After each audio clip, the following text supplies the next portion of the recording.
Սեպտեմբերի 28-ին Գարեգին II ամենայն հայոց կաթողիկոսը Մայրաթոր Սուրբ Էջմիածնում ընդունեց Ավստրիացի Գրաց քաղաքի կաթոլիկ համալսարանական համայնքի ուխտավորներին, գլխավորությամբ հայր Ալոյիս Քյոլբլի։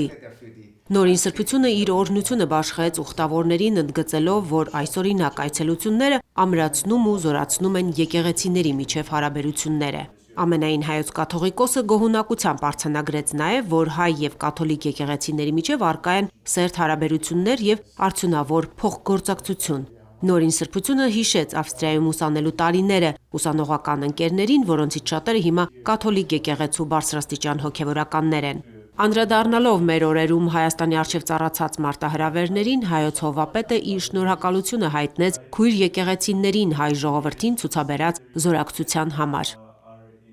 Սա իմ և մեր խմբի որոշ անդամների երկրորդ այցն է Հայաստան։ Առաջին անգամ անցած տարի ենք եկել և կրկին հանդիպել ենք վեհափառ հորը։ Իսկապես մեծ պատիվ է մեզ համար նրա հետ հանդիպելը։ Ուրախ ենք նաև, որ հնարավորություն ունենք տեսնել ձեր երկրի գեղեցկությունը։ Գիտենք նաև մարտահրավերները, որոնց առջև կանգնած եք։ Ուզում ենք ասել, որ մենք ձեր կողքին ենք, տեղահանվածների և մյուս ձեր հայրենակիցների կողքին, և սա մենք մեզ համար շատ մեծ փորձառություն ենք համարում։ Ավստրիայից ժամանած ուխտավորները եղան նաև Մայրաթորի թանգարանում, ծանոթացան այստեղ պահվող սրբությունների, ձեռագրերի ու եկեղեցական պարագաների պատմությանը։